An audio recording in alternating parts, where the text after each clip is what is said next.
กระทรวงอุตสาหกรรมและการค้าร่วมกับบริษัท Last Standard Control จำกัดร่วมลงนามในสัญญาร่วมทุนสร้างตั้งบริษัทรัฐวิสาหกิจกวดสอบมาตรฐานและยั่งยืนคุณภาพสินค้าจำกัดเพื่อสร้างกลไกกวดสอบที่เข้มแข็งโปร่งใส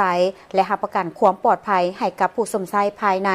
ทั้งเป็นการยกระดับสินค้าของลาวให้มีมาตรฐานสูงขึ้นเพิ่มขีดความสามารถในการแข่งขันอยู่เวทีภาคพื้นและสากล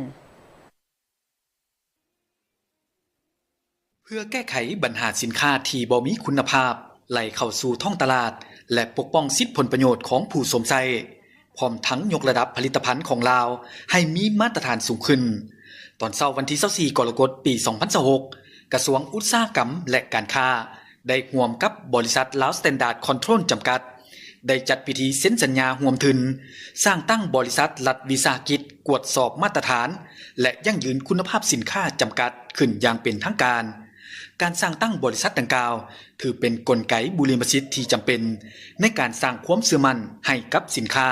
ที่ผลิตนำเข้าส่งออกและจำหน่ายอยู่สาธารณรัฐประชาธิปไตยประชาชนลาวให้ได้มาตรฐานภาคพื้นและสากลโครงการนี้เกิดขึ้นจากนโยบายของรัฐบาล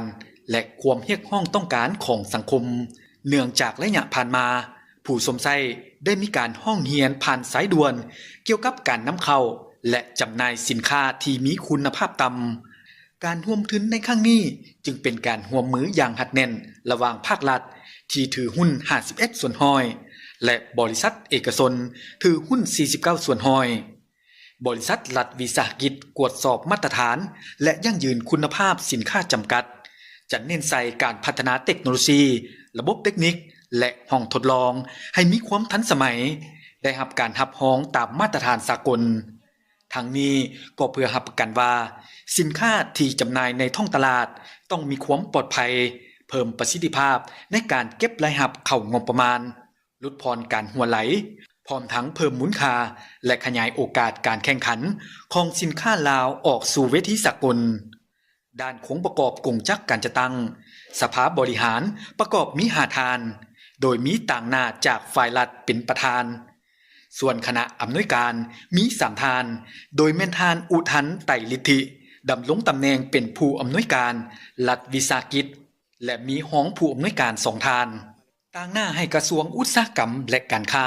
ลงนามโดยท่านสีสังคมโคตรโยธาหัวหน้ากรมมาตรฐานและวัดแทกต่างหน้าบริษัท Last Standard Control จำกัดท่านอุทันไตรฤทธิประธานบริษัทเข้ามาร่วมเป็นสักขีพยานของท่านมาลัยทองกรมสิทธิ์รัฐมนตรีกระทรวงอุตสาหกรรมและการค้ามีต่างหน้าจากห้องว่าการศูนย์กลางภาคกระทรวงกสิกรรมและสิ่งแวดล้อมองค์การปกครองนครหลวงจันทน์และภาคส่วนที่เกี่ยวข้องการเซ็นสัญญาร่วมทุนสร้างตั้งบริษัทถือเป็นบาทก้าวสำคัญในการเฮ็ดให้เวียกงานกวดสอบมาตรฐานและยั่งยืนคุณภาพสินค้าของสาธารณรัฐประชาธิปไตยประชาชนลาวมีความเข้มแข็งโปร่งใสและได้รับการยอมรับในระดับสากลขึ้นเทื่อละก้าว